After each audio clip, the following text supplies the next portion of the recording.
中國嘅生蠔喺廣東，廣東嘅生蠔喺湛江。今日我哋嚟到中國大陸嘅最南端湛江，生蠔好唔好食啊？食多幾隻啦你？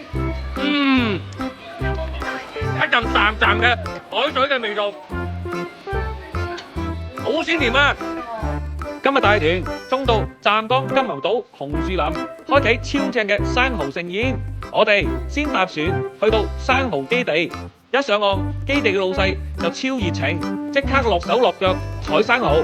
新鮮採上嚟嘅生蠔，直接現場蒸熟，蒸熟之後仲細心咁將生蠔肉舀出嚟，成班團友圍埋一齊，熱氣騰騰嘅生蠔肉，鮮甜肥美，咬落去軟滑多汁，個個都食到舐舐脷。好好食啊！好好食啊！有大食啊！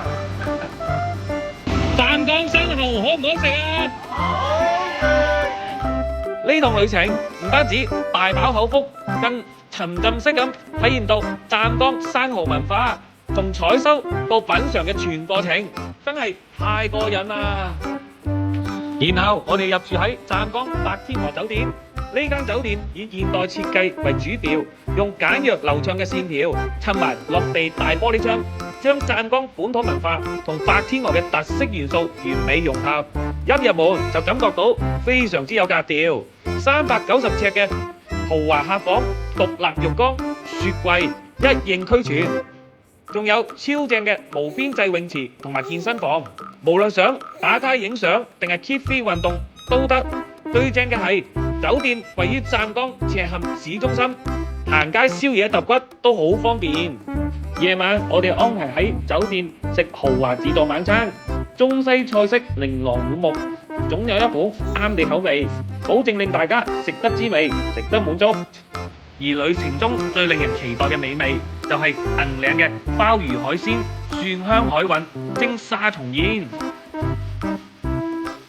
哇！呢隻沙蟲真係好正啊！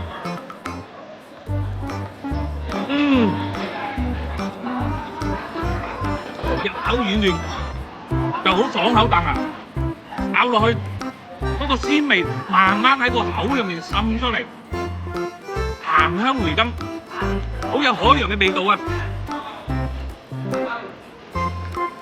哇！